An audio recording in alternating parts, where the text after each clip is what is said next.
has taken over. Let's go. It's Ferrall. Coast to coast. Steaks, chicks, stacks. You and I are going to make a lot of money. It's Ferrall, coast to coast.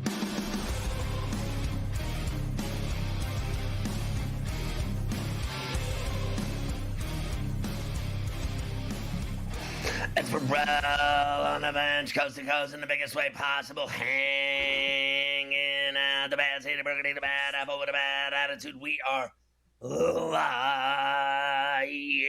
should do bad in New York City.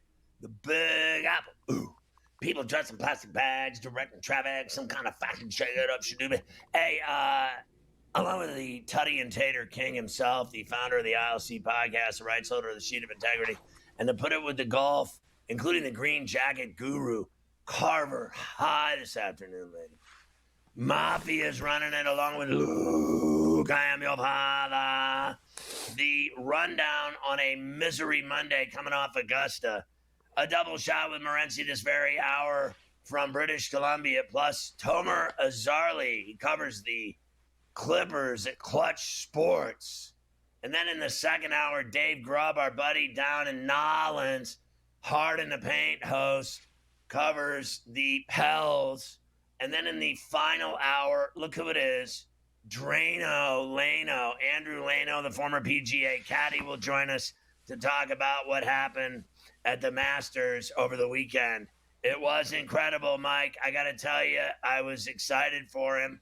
I didn't think he'd win when he missed the 4-footer on 18. I don't know how anyone could ever come back from that and not let that just absolutely destroy them, ruin them like Pinehurst did. And then he missed that to win. I thought he'd lose, but he won. He birdied 18 on the way back, and he wins the career Grand Slam, and he finally gets what has eluded him his entire career. 11 times now without a major, 14 times at the Masters. He finally has the green jacket. Rory McIlroy, and I was excited because Kathy O and Huey were in heaven with the Belfast crew drinking whiskey in his honor. Yeah, it was something else, that's for sure. Happy Monday here on C2C, and it was quite the event. Pound for pound, I was thinking about this morning. That might have been, and it might be hard to top, the best sporting event so far this year. It's better than the Super Bowl. It was better than the NCAA tournament. It had ups and downs. It had roller coaster rides. It had history, legacies. It had everything you could ever possibly want through the course of an afternoon. And Rory McIlroy ends up winning it at the end. I didn't have him.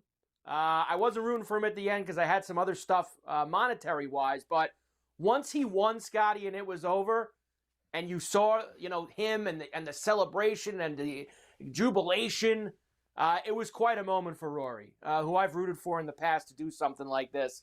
And that was super historic, man. I mean, 6 guys have done this. Won every major. Grand Slam of the majors. And it was weird because I think we all got hyped up. I know you did, I did, Saturday night and Sunday morning, Rory versus Bryson, Rory versus Bryson, Rory versus Bryson. And Rory versus Bryson didn't live up to the hype. Stewie almost hit it. He had Rose. Bryson was finished at the turn. He was done. He had nothing left in the tank at that point. And Rory let all those guys who were 6 shots back going into the day back into the tournament. And it was fun down the stretch. I can't believe some of the misses that Rory had. I can't believe some of the shots he made. The one that I'm astounded by, I know the one, the bullet he hit on 15 to get that eagle coming down. I thought his best shot of the day was on 7. When that one he hit, I thought 7 for me, where he hit it over the trees, like right in between those 2 trees, and it somehow landed right on the stick on 7. That was an incredible shot. It was such a crazy day. It really was. I was super happy for him based on the suffering he's been through, the burden they talked about, the weight on his shoulders, the media, everyone, myself included, saying he never makes these putts. So when he lined up on 18 for that putt, I was sitting there watching it. I was texting you, and I was like, he's going to miss. This guy misses short putts. That's what's going to happen. He's going to miss it, and he's going to lose this tournament. And he missed it, and then he won the tournament, which I couldn't even fathom. Like, just so we're clear, I played a lot of golf in my life, and I was a good golfer. And I miss a putt like that, I am cussing for an hour. I'm done. But the next hole, I'll have a triple. I mean, I'm done. If I miss a 4-footer for to win a golf tournament, or even just to have a birdie on a hole, right? A 4-footer, I'm done for like 5 holes. I mean, I'm going downhill fast. Double, bogey. I mean, I don't know how he did it. Like, it's such a mind F game. Like, you miss a shot, it can, trail you for a couple holes. Like, I don't know how he recovered from it. I really don't. When he missed the putt, didn't you think he was going to lose after he missed that putt? And after Rose had made a 40-footer to send it to the playoff? Like, you got to be kidding me that he didn't win. After leading for 2 rounds, coming back on the 72nd hole with a 40-footer, and then the other guy misses a 4-footer, and you lose to him? I think Rose is the one that blew it. You got to pounce on the guy that shanks the putt left. What an effort by Rose, who really was out of it going into Sunday, because he was actually 7 shots back going into at the start of the final round. He made the bomb putt on 18. He just didn't get that roll back down the hill like Rory did in the playoff.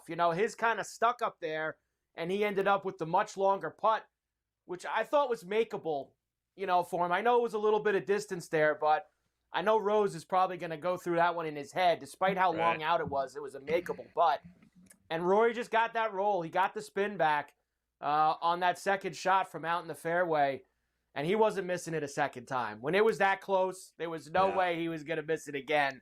I thought it was great. Unbelievable when he job. Dropped to his knees. I thought it was great. The emotion was incredible. And I've never seen him that cool and happy, because it was like a demon had been exorcised from him. He finally was cool, because I think he's in a vacuum most of the time. He's all business. And I like DeChambeau that he's rowdy and having fun with fans. Rory doesn't do that unless he wins. No, and I think that you're going to see a different Rory McIlroy going forward. I think that this really was the weight of the world on his back, wanting to finish this Grand Slam. And I said this to you last week. This was the only thing in golf he had never done.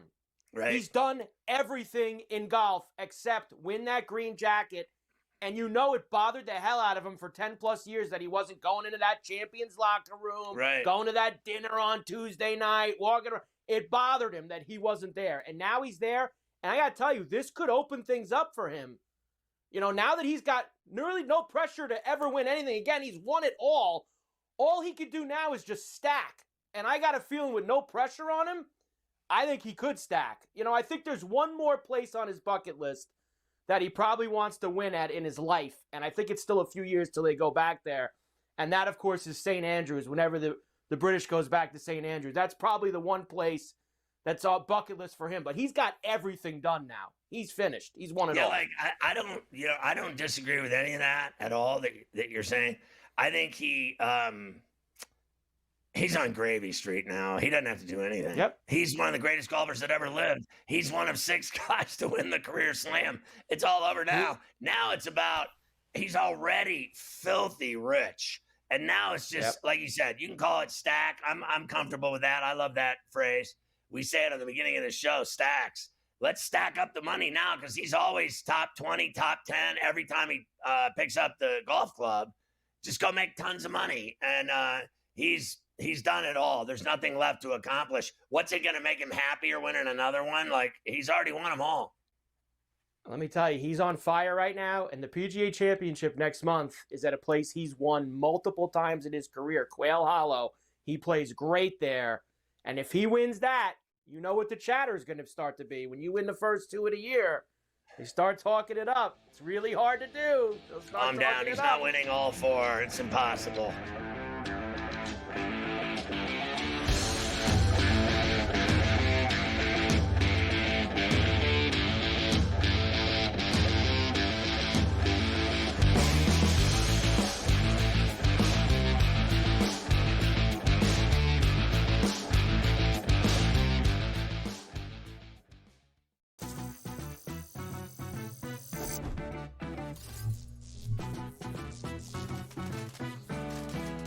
Want to play roulette? Here's a tip.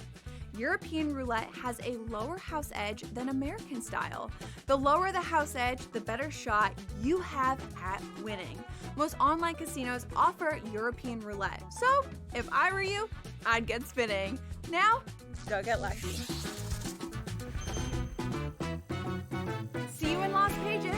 Let's get lucky. Okay, what tools can you use to measure those things a bit? And that's where you have like force plates and 3D motion and launch monitors, things like that. But that's all just sort of like measuring what's happening. That doesn't necessarily explain why one guy's really good and another guy's not really good. And that's where there's still kind of like this ongoing, how do you like continue to do research to understand that better? And I think that's going to last well past my lifetime. The Smiley Show, only on SportsGrid. I'm still optimistic eventually this will happen and they'll get it together. I mean, if Florida can get their act together, Sam, with the tribes, I believe that California can too. Would bring a lot of money to the tribe, which is also something they really care about. It's an $8 billion market. Conservatively, it could be even more when it legalizes. The sports books would be sharing revenue with the tribes, essentially doing all their operations and forking over a percentage directly to the tribes. Newswire, only on SportsGrid. King of the featherweight division for the BKFC. That is King Kai Stewart, who is joining us now, still the champion of the featherweights. Though he did get dominated, he was still throwing big shots. He landed a lot bigger shots on Palomino than he did me, and I wasn't really impressed. Palomino's getting older. He is definitely a former GOAT. He has done amazing things in this sport, but it's just my time. Only on SportsGrid.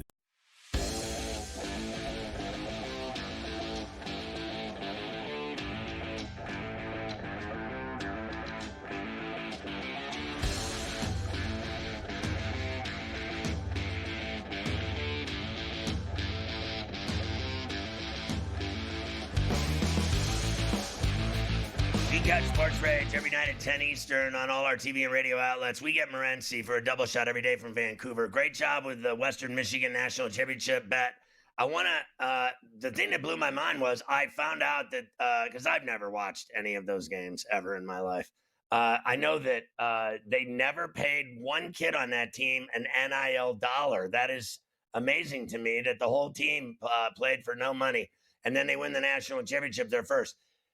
Your thoughts on that, and then I'd love to get your thoughts on these remaining wild card games that are left for the final spots in the Stanley Cup playoffs. Calgary still got a shot. They really do in the West, but I think their games are brutal. Vegas and LA, those are brutal games. The Blues have Utah. That's an easy game. Or maybe it was the Wild he said had Utah. I think it was the Wild.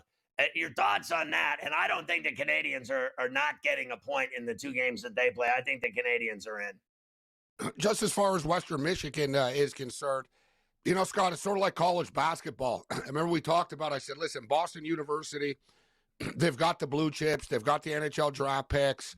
They've got the big money behind them. But Western Michigan are a team. They've, the same players have been there for years. Right? It's not a bunch of superstars that are leaving. Oh, he's gone for the NHL. Right. And they got a big-time NHL draft pick, but they had a bunch of experience, Scott. Like, they didn't have the same flash as a lot of the other teams did as far as big-time draft pick players going to the NHL, but they played as a unit. And, man, I'm telling you, it was just the eyeball test, Scott. Their ass. Dude, it was the eyeball test. I watched them play. Earlier in the tournament, I was like, I'm not betting against this team again. I was like, I wish I was on them now. And it was was when they beat Denver. Hell, Denver were the defending champions, Scott. Denver had won 2 of the last 3 national championships. And Western Michigan beat them in overtime in their conference tournament a couple of weeks ago. I said, all right, it was in overtime. Denver will get payback. Western Michigan beat them again in overtime, but they were the better team by far. And we talked about, I said, man, this team, they're just too much right now. They're a freight train. They're just like they're skating downhill. And they blew that game up. 6-2 final score. I lost the total under 5.5, but at least I was on the right side. As far as the NHL is concerned, I'm not expecting there to be too much drama here, Scott. Calgary would have to win out. They would need a complete collapse above them. I don't think it's going to happen. And the Montreal Canadiens need 1 point, essentially, to lock this thing up. So I think it's pretty much going to end the way that it is right now, Scott, with the playoff matchups that we have.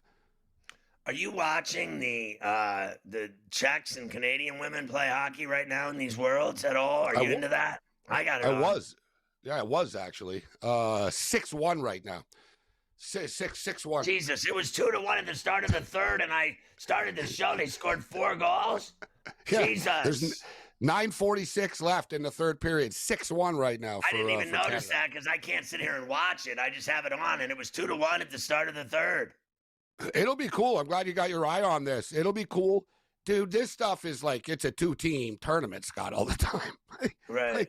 Like literally, there's only been one time ever in the history of the Women's World Championships that it wasn't the USA versus Canada in the final. All right. Norway upset Canada in like 2018 or something once.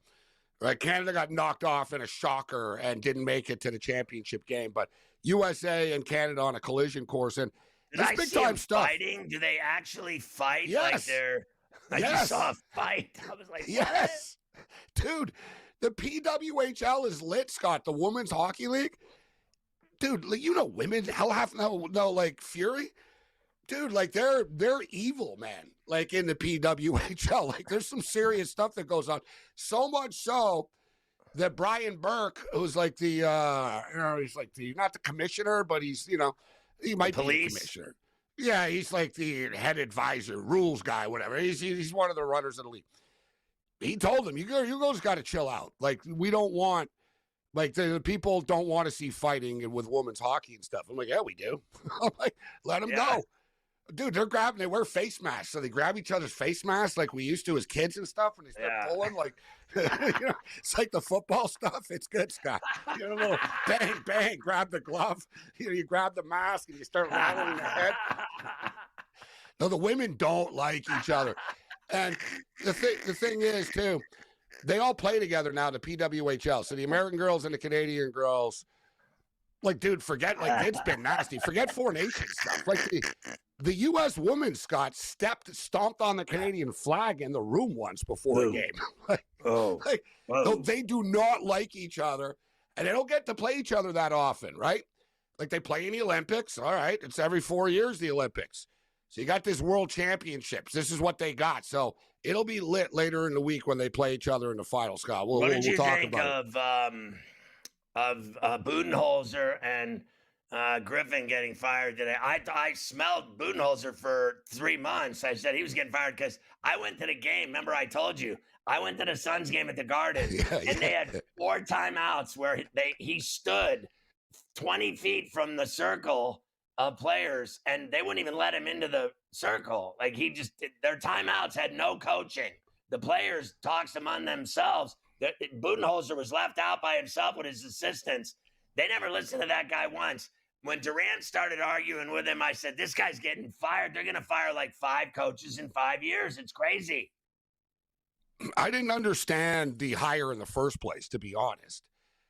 And, I guess they figured out he'll be able to deal with a bunch of star players, but it was a problem in Milwaukee when they won. It was just one of these dudes where you could see this was going to happen. It's going to get blown up. I think he's toast.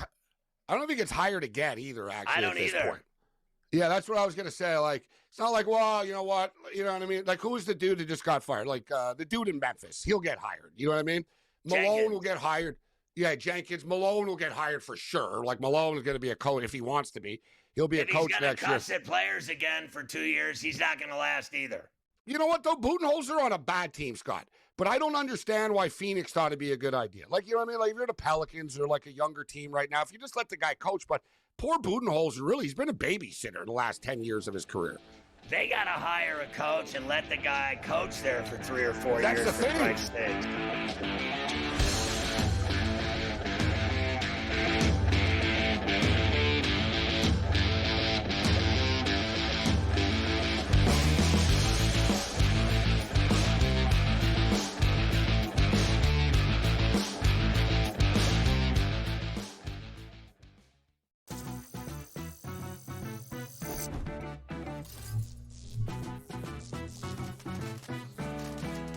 Want to play roulette? Here's a tip.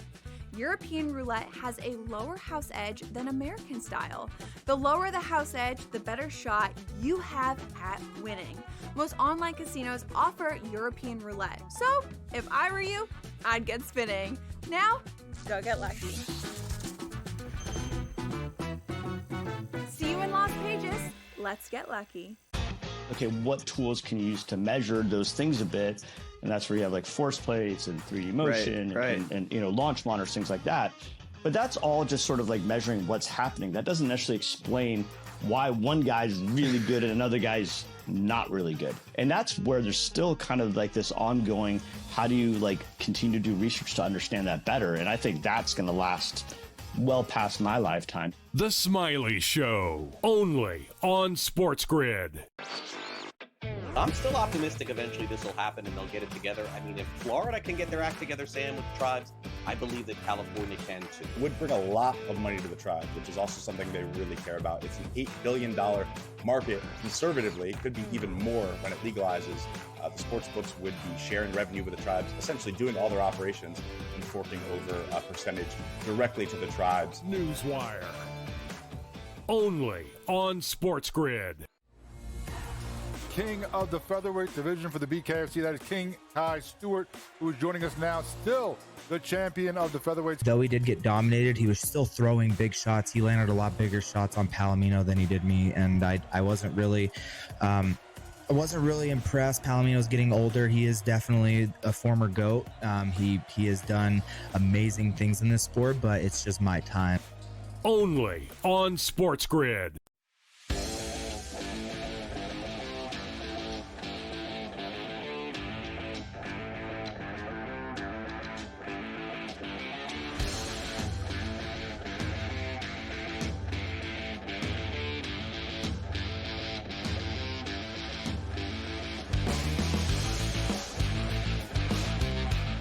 Talking to Morency, and tomorrow's the play-in games. We're not going to wait till tomorrow. We don't care about tomorrow today.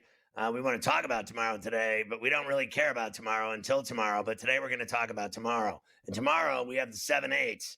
Hawks at Magic at the Kia, and it's Orlando -5.5.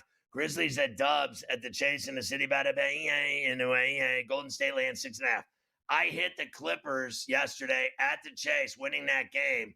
I think Kawhi and Beard and Zubats and Powell and Jones are the deal. They are a problem for anyone in the playoffs. They were a problem for the Warriors yesterday and forced the Warriors into the play-in game. How do you think these 7-8s are going to go on Tuesday? Just as far as the Clippers are concerned, I agree with you, Scott. I've been talking a lot about them lately, and numbers starting to come down a little bit. It's unfortunate. We could have got 20-1 a couple of days ago, but now that they've avoided the play-in has fallen to 14-1. Listen, Oklahoma City, very good basketball team, younger team. They're not just SGA, but I think SGA is going to have a hard time carrying them through 3 playoff series against these heavyweights in the NBA playoffs. And there's no value with them at -140 to win the West. Lakers are good. Let's be real. The Lakers are dangerous, but the Lakers have their flaws as well, Scott. They're +550. Warriors are +750 to win the West. The Nuggets are 10-1. Where I'm going with this is I love this Clipper team. As you stated, Scott, Kawhi Leonard is healthy right now. James Harden, crazy to say this, but James Harden's probably the most underrated player in the league right now. The badass. Right? I mean, seriously, Scott, for a guy who's been around forever, Harden this. Yeah, people aren't paying attention. This guy's been playing awesome basketball for the Clippers, guys. When everyone's out, he carries the team. When everyone's in, he plays with them. Like, you can't criticize the guy. The guy's playing amazing basketball with the Clippers. Amazing. Norman Powell's an assassin now. When he's healthy, he's out there. This guy does. He used to tease us with the Raptors, Scott. I always knew. I said earlier, young in his career, I said, this guy could be DeMar DeRozan. People are like, oh, no, he's not as talented as DeMar. I said, he could be DeMar DeRozan. Right? He could score 20, 25 a night in the NBA, Norman Powell. He could. Earlier in his career, he didn't. Yeah, and now he does. But, took him years to get there. But it got there for him. Right. Dude, you got Zubac. You got a great coach in Lou. They play defense. Off the bench. They got all kinds of ballers. They play defense, guys. And I love what Kawhi said, because when Kawhi got there originally, I remember he got mad once, and he told him, you don't just flick the switch, guys, in the playoffs. He goes, it starts in practices. Like, he got really like, you guys just don't know how to win, do you? And I saw Kawhi yesterday after the game going, he goes, for the last 5-6 weeks, we've been dialed in like a playoff team. We're ready to go. And Kawhi doesn't like, you know what I mean? He doesn't talk much, but you can just feel it. Like, he was like, I love his game, he bro. goes, His game this is a team. so pure. When he's healthy, he's so good. I think they're going to tough. They got such tough matchups, though. They got to go through everybody. That 4-5 is always so difficult, Scott. I think they can get it done against the Nugs. But remember last week I told you when they fired Malone, I didn't have a problem with it. I said they were going to fire him anyways, and they knew they were going to fire him, short of them winning the title, and I don't think they thought they were going to win the title. But they actually have gotten that little shot in the arm, right? You know, they have. There was friction there. Like, they are happier now going in, and they openly talk about it. Like you know what I mean? They're open about, you know what? We feel good now. I think it helps that kid was around his dad for his whole life, and his dad was a real pro basketball coach. He's just kicking back. Jokic is taking over the huddle, Scott. You see Jokic busting up the board. Give him the reins. Yeah, it's like, Nicola, you want to talk to the team? You talk to the team. You want the board? You take the board. Exactly. Keep your player happy. Keep your stars happy going into the playoffs here. Hell of a matchup against the Clippers. So I love this Clipper team, but man, what a tough matchup against Denver. But I think they can get it done, Scott, as plus 140 series underdogs. I think it's going to be amazing. So you still haven't told me, who do you like? So Hawks, Magic, and Grizzlies, and Warriors. You know what? I'm going to go with the home teams here tomorrow. I'm not in love with the 5, but you know what? That 217 feels a little light to me, actually. I think Atlanta and Orlando can get there. But I'll lay the 5. I like Orlando to win, Scott, and I'm not a big Warrior Grizzly guy. I think it's going to implode on them. Like you, I'm sick of John Morant. I want to like the kid. The kid's like perpetually 16 years old, bro. Like, you're not in a 2-pack video, Ja. Like, you know what I mean? You're not a gangster. You're an NBA player. Like, live your own life, bro. Stop trying to be something you're not. It just gets tiresome and annoying. And, you got playoff Jimmy coming up here right now. The Warriors are another tough one, Scott. They're not going to be an easy out in the playoffs. I think they'll roll the Grizzlies. I think that other game, this guy, Ice Tray, he gets in games like this. You give them that 5.5 piece. I think that game's going to be a 2-3 point game in Orlando. I think that'll be the better game. I think the Dubs will rub out the Grizzlies.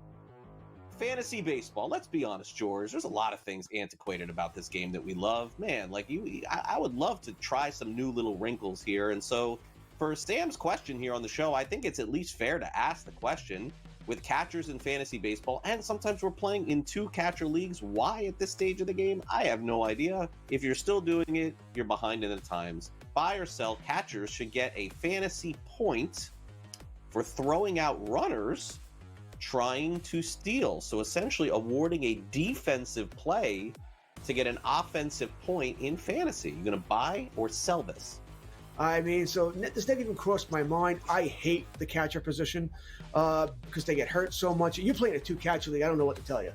You know, it's like, what are we doing here? There are not 24, assuming a 12-team league, there are not 24 catchers to draft in baseball. There's just not. Although I'm the first person to tell you, Herrera's probably out there in a bunch of leagues there because we didn't see that power coming. No. Should he get a point? I think he's going to do this, by the way. Why a point? What are you throwing out? 1, 2 base runners a week? It's 2 points. Who cares? You know, shouldn't it be more? I mean, if we're going to do this, shouldn't we do it right? Shouldn't it be 5 points? You know, so I'd probably go that direction. If you're going to do it right. Give him more points. And by the way, then let's go further. You make an error, you're losing points. No one gets an error anymore.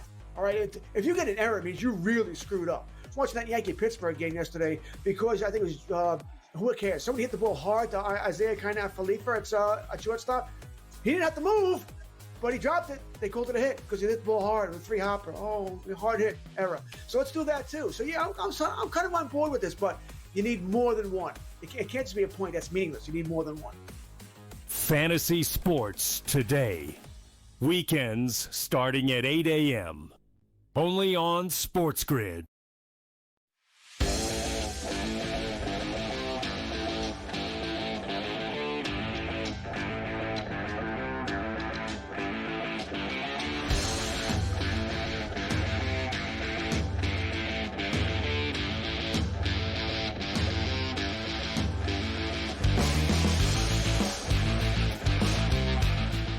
wanted to watch the Napoli Serie A game, and Carver High's like, just stop with the Italian soccer and put on Bournemouth and Fulham. And he got me. He hooked me right into the Premier League, so I didn't lose my mind and start watching Italian soccer in the afternoon. I got something wrong with me, he said. He said, stick to London. Just stick to London. Got to stick to what you know. And you know the Premier League, so just go with that. I do. You know where to find it on the dial. Everything's all good to go there. All right, let's put the ribbon on this from yesterday at Augusta. I have a couple of things for you from there. Of course, Rory McIlroy's huge win, wins the Masters in a playoff over Justin Rose. Now, you know the calls on TV can be tough. You know, Nance basically says one word and then lets the crowd do the talking, right? I mean, we don't need any of that. But I thought he was going to start crying in Butler Cabin talking to Rory. I thought he was going to start I thought he was breaking down. He usually does. I think when he gets older, it's going to happen. He's going to melt down in Butler Cabin, and that'll be that. He's going to start losing it because I've never seen anyone so emotional about golf than him. He's already, you and I have had this conversation. He's already predicted 2036 will be when he retires. Like he's already planning the 100th Masters, all the rest. Like, I mean, it's just weird. It's kind of creepy. It was too much. And the way he talks, it was, and we know that you've been waiting for this moment your entire life. And he's just shut up and give him the jacket. Put the jacket on him, all right, enough. But the good news is we have this call, which was on SiriusXM Masters Radio. And look who it was, your boy Mike Tirico doing it on SiriusXM Masters Radio. One look. Rory back and through. And he's made it! He's done it! It's a Grand Slam roar at Augusta National. Rory McIlroy on his knees, bent down in emotion, clutching his head. He's won the Masters. He's won all the Grand Slam events. He's the sixth in the history of the game to enter golf's greatest group. Somehow it's just inexplicable to me how this guy ends up doing everything in sports. Like I don't know. I can't keep track of this guy's schedule or Kenny Albert. Well, I love Kenny. I'm friends with Kenny, but Kenny's doing like 2-3 games a day. It's a little over the top for me. I'm just being honest. My friend Brian Katrick does PGA radio on SiriusXM, has forever. And, I would have just been as happy if he did it because of all the hard work I've seen that guy do in golf with the tour. I don't see this guy doing a lot of golf. And now he's doing the Masters on the radio. I believe the majors that NBC doesn't have, he finds his way. Yeah, well, but he's part of the coverage. But when they're on, listen, watching that guy trying to be cool with Snoop Dogg is the most embarrassing thing I've ever seen in my life. Just fun. Stop. Like, get someone cool to do it. I could do it better drunk. I'm pretty sure Kadrick had some of the holes yesterday. It's just Mike obviously gets the big finish at 18 and in the playoffs, so he gets to swoop in. I know one thing. You're not going to see Mike this week, at the RBC Heritage for the tartan jacket over there in Harbortown. I'm sure Mike's not swooping in for the final call this Sunday. Listen, I've been to that golf tournament. We always love Harbortown. Love the plaid it's jacket. one of my favorites. I mean, it is one of the best golf tournaments in the entire tour. And that's just all there is to it. I don't care who shows up. They all do because it's a really special place. I've golfed there. I've golfed on every single golf course in Hilton Head. It's just a fantastic place to retire and golf. If you like golf, that's golf heaven right there. There's nothing like it. I know it's not the green jacket, but that jacket, that tartan plaid jacket that they hand out on Sunday to that winner, there's nothing like it. Rory, of course, wins his 5th major championship. He becomes the 6th golfer to win the career Grand Slam. As you would imagine, Scotty, very emotional afterwards in the postgame. Look, it's a dream come true. I've dreamt about that moment for as long as I can remember. I mentioned it out in the prize ceremony, but watching Tiger here in 1997 do what he did and winning his first green jacket, I think that inspired so many of my generation to want to emulate what he did. And there were points in my career where I didn't know if I would have this nice garment over my shoulders, but I didn't make it easy today. I certainly didn't make it easy. I was nervous. It was one of the toughest days I've ever had on the golf course. Listen, I will not deny that the Masters is special, and that it's very unique, and the green jacket is the greatest thing in golf.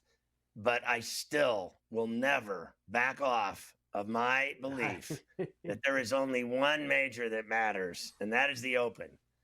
The Open Championship over across the pond for the Claret Jug is it's on another level for me. It's a different plane. It is the entirety of it, everything about it, the weather, the wind, the rain, the cold, the pot bunkers, everything about it, the links golf, even when they had the you've had, all these competitions, President's Cup, the Ryder Cup, when they have it at links courses in America, whether it's in Kiowa, whether it's in Wisconsin, you know where I'm talking about.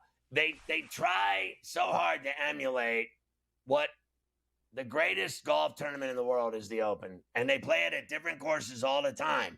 I think there's familiarity at Augusta with these golfers. You cannot tell me that Justin Rose, Patrick Reed, Fred Couples, Bernard Langer, Tiger Woods, they all know the course so well. They know exactly where to hit the ball, and they know exactly how to play the course. None of them have the answers over in Scotland. They don't have the answers there. Nobody knows anything when they hit the ball there. That is the greatest golf tournament in the world. Bar none. I will never accept, even though everyone else does. I'm cool with it. I get it. The Masters is the greatest golf tournament. Not in my world. There's only one golf tournament that makes real men go out and play in that thing. Like, this isn't for the faint of heart. And, in America, it rains, and they're like, oh, it's raining at Torrey Pines. Everyone run for cover. Oh, quickly, all of us to the clubhouse. We'll drink scotch in the bar with all the members. And in London and in Scotland and over there, it rains. You play in it or you go home. There's none of this candy-ass American golf. I don't care what anybody says. Look, I think you're right on this point with the Masters. There are guys who have played this course so much that they know it so well that you find them. And honestly, that's what saved our weekend. I mean, we went through this last Wednesday. I wasn't playing Rory just because I don't like playing guys under 10-1 to win. But we did well because we had Justin Rose as top Englishman. We had Patrick Reed for big numbers, for placements. We had some other things that salvaged. Now, I could have did without Lowry completely going in the tank yesterday and ruining that top 5, top 10. A guy finished like 40th, and he was 5th going into the round. I think he got drunk when Rory started winning. Fair enough. Probably. But you mentioned the Open Championship this year. It's in Northern Ireland at Royal Portrush for Rory this year. At Royal Portrush in Northern Ireland. And it's different and I told every year. It's different every year. Yeah. It's the most beautiful tournament in the world, bar none. It's better than everything. It's better than everything. The Ryder Cup. It's better than everything. It's better than all of it. And listen, you got big venues this year. Wells Fargo. I mean, the Quail Hollow is going to have the PGA. Oakmont for the U.S. Open. Royal Portrush for the Open Championship. Finally back in Pittsburgh. That's what's up. Oakmont back this year. For the U.S. Open and Bethpage for the Ryder Cup. Great courses. Those two golf courses are awesome.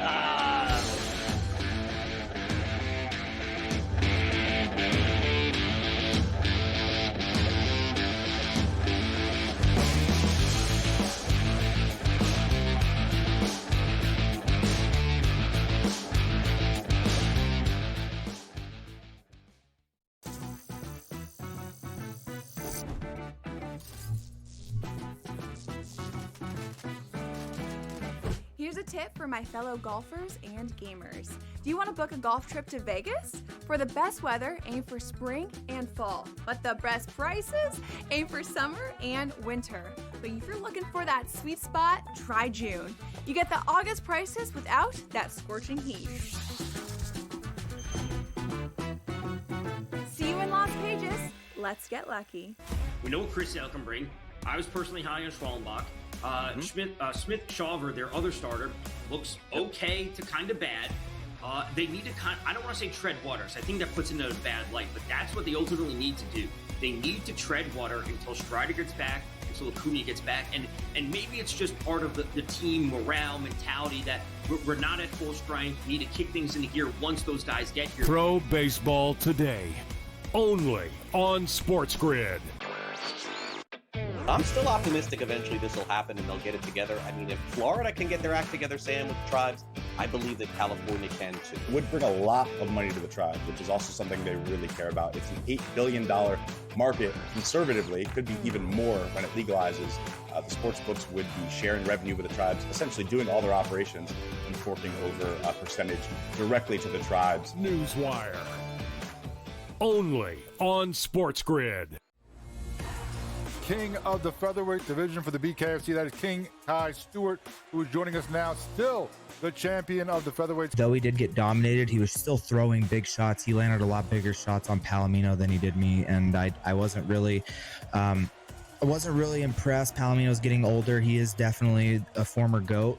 He has done amazing things in this sport, but it's just my time. Only on SportsGrid.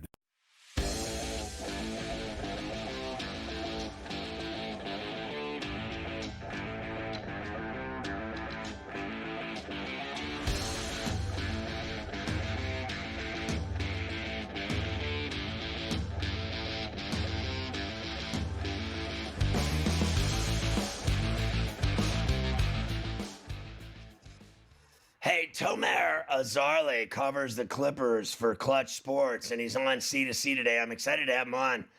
He won't even believe this, but I like the Clippers. I'm a Clipper fan, believe it or not, out here in New York City. I like the Knicks, but the Knicks don't beat good teams. The Clippers do. So I lived in LA for a long time, like well over a decade. And I'm excited about him. I bet on him yesterday against the Dubs in the Chase in San Francisco. I thought it was very impressive what they did. I smelled it coming.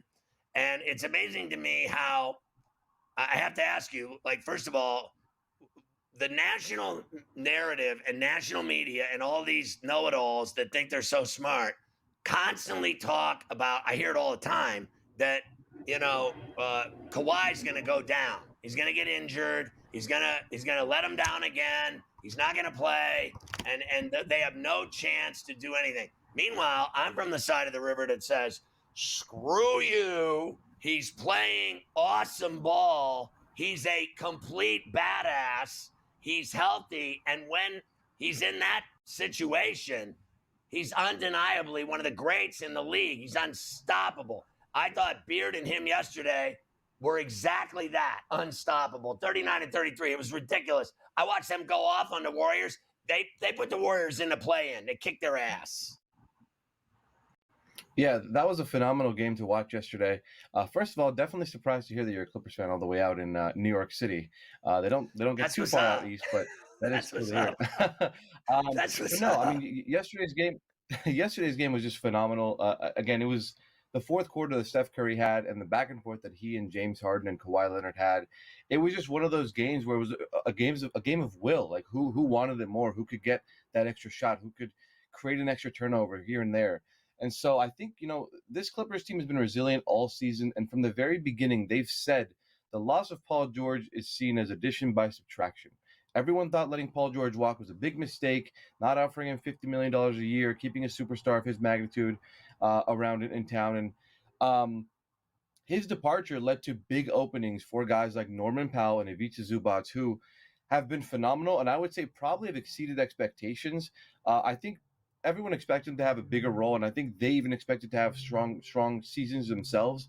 But when you look at just the seasons they've had, where Norman Powell averaged 24 points a game on nearly 50, 45, 90 before the All-Star break. He had a couple injuries after the All-Star break, so that kind of hampered him a little bit there. They've made some trades that affected his role a little bit.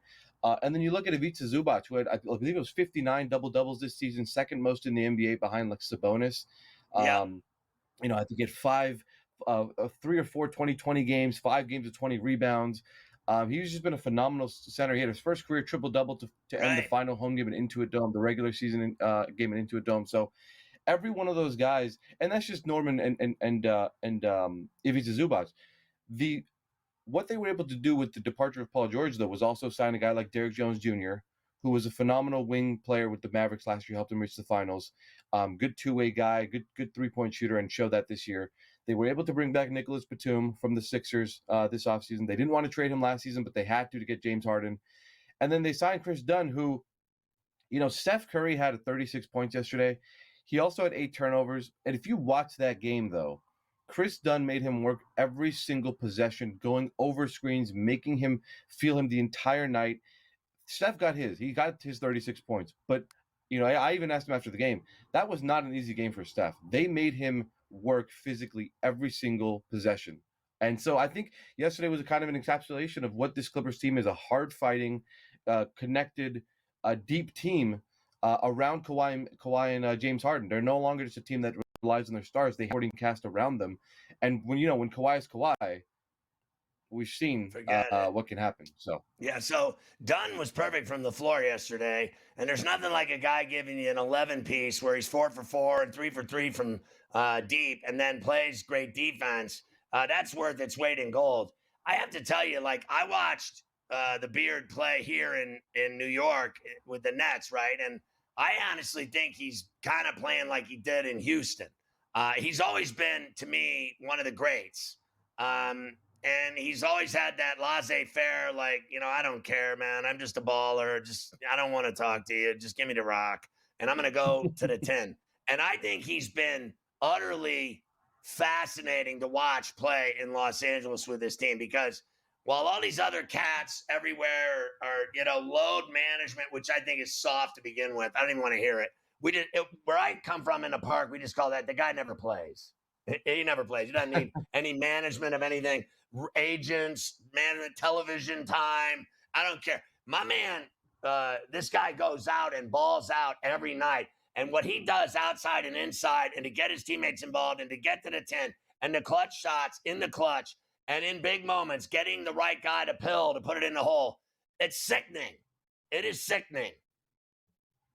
Yeah, James Harden is a guy who, he's kind of the last of a dying breed, where you have guys who just love to play the game and love it so much that they don't really care about the media portion of things or everything outside of it, the social media, none of that. They just want to play ball. Like James Harden suffered a pretty, I don't want to say severe, but it looked like a bad ankle sprain or foot sprain here towards the end of the season in March, and ended up not missing a single game after that.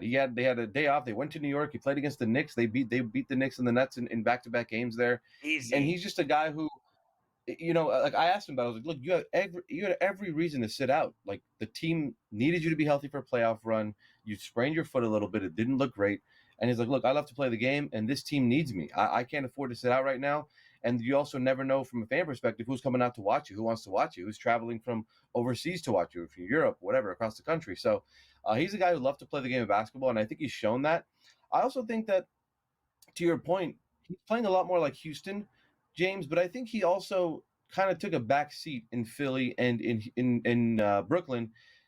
Not to say that he can't be that guy, but when you have guys like Kevin Durant and Kyrie Irving, or a guy like Joel Embiid and Tyrese Maxey, you don't necessarily need to be that guy the whole time. And I think that's one thing we saw from him over those years, is that, look, I'm capable of giving you 40-point playoff games. He did that twice in the postseason for them when Joel was out. Hey, Tomer, hold that thought, brother. My man, just, excuse me, respectfully, hold that thought. I want to keep going with you. I don't want to lose you. I still want to ask you some more questions about the playoffs. Hang on for 2 seconds.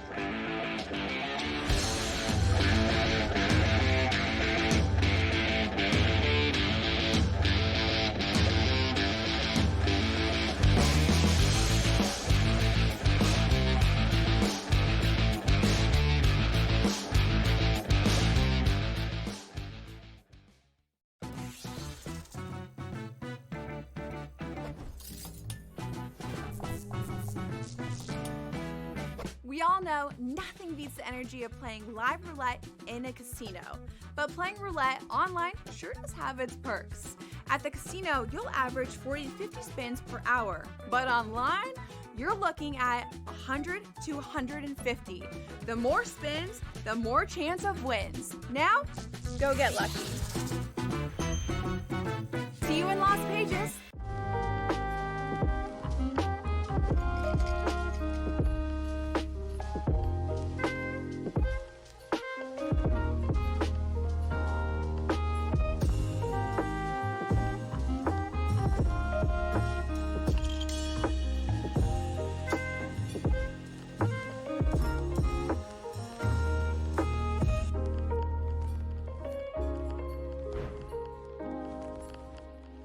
The game is on. The stakes are high. But the action isn't just on the field. He's rearranging that ring. Get it inside! SportsGrid's in-game live. Your ultimate second screen experience. A little flyer, couple 15.5 point live line. Every prop, every play, every day. Anything can happen. It's complete chaos. It's smarter to be on SportsGrid. There is going to be an energy to game time decisions that you will feel night in and night out. We're going to go through every single thing, and I've got a great team behind me that's going to help me get the job done. I want this to be the place that people come to. We are going to hit every single one of those markets that you need to know about. There is not going to be a better place, I promise you, than Game Time Decisions. We will have everything at our disposal, and we will use that to our advantage. I'm Kevin Walsh. Tune into Game Time Decisions from 6 to 8 p.m. Eastern on SportsGrid.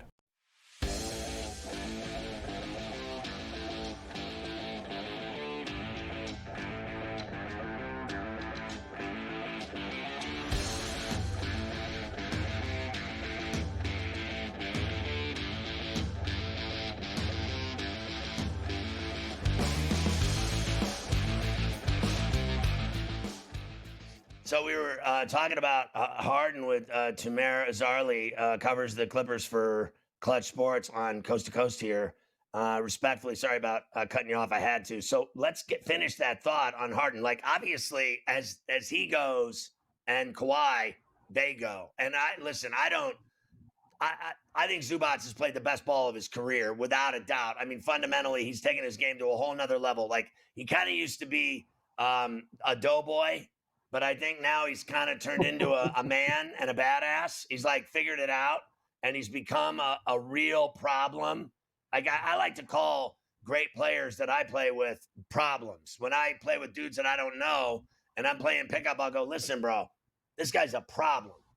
You have to guard his ass or he's going to work you. He's a problem. I think Zubac has become a problem, but I think as those three go, they go. Yeah, 100%. I mean, Zubac this year, I saw a stat the other day. I think he had the most hook shots in a season since like Shaq in 2000. He's really developed a low post game. And I talked to him the other day about this, and it's like, it's something that I've had in my game. I've just never had to show it because we've had guys like Paul and James and Russ and Kawhi. So I've never had to go out there and be that guy. But this year, they've really called upon him to go be that guy. And yeah, to your point, like Kawhi, James, and James, Norman, and Zoo did a great job of carrying this team until Kawhi was ready to come back in January. And even then, Kawhi needed some time to get back to himself, find his footing a little bit, still sitting out some back-to-backs here and there.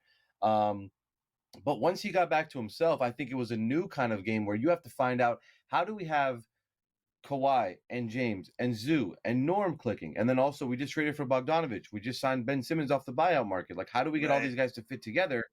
We're like, it's not everyone needs to get their numbers, but how do we bring this into winning basketball? So again, I think the offseason additions they made with Nico Batum, Derrick Jones Jr., and Chris Dunn, three very good complementary guys, role players who know their roles, don't really care about numbers.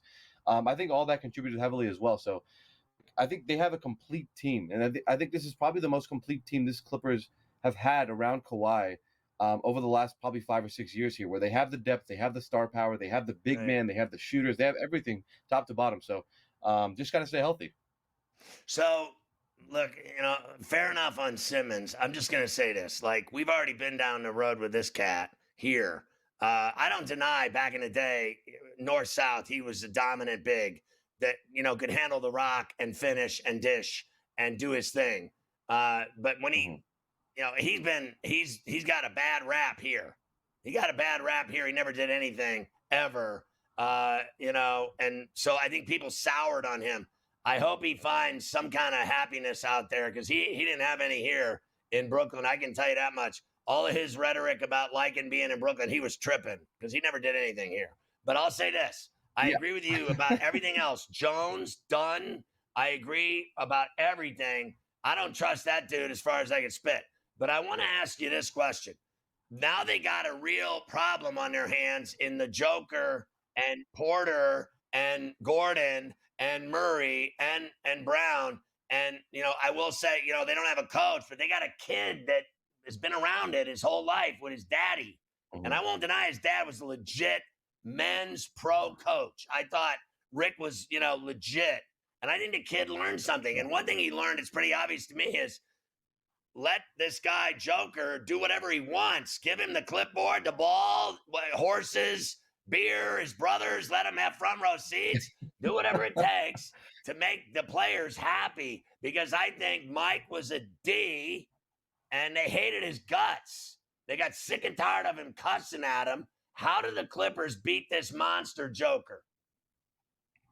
I mean, look, I think if anything, we've seen that just giving the ball to Jokic isn't a bad idea. 3 MVPs, NBA championship. Look, I think the Clippers, they have a good formula in place with a Zubac now who's more mature and just a better overall player. I think they have, again, the good role players you can throw at Jamal Murray with a Derrick Jones Jr. or a Chris Dunn. I think Nikola's going to get his, and I think that's just something that everyone has to accept. Like, you're not going to stop Nikola Jokic. I think the biggest thing, and talking to Ty Lue about this before, is how do you keep him from getting those 12 assists, those 15 assists, where he gets everyone else involved, where he finds guys for corner threes or back cuts, like those things. If you can cut down on the assists that he gets and keep his teammates not as involved, I think that's really the formula to beating Jokic, because he's going to give you 30 a night. There's no denying that. I think they should kidnap him. I think they should kidnap him and take him to a barn in the woods, in the mountains. I think they should feed him and tie him up and get him cable TV and not let him out until the Clippers win the series. So, Mayor, great stuff. I loved having you on the show. Thank you. Thank you.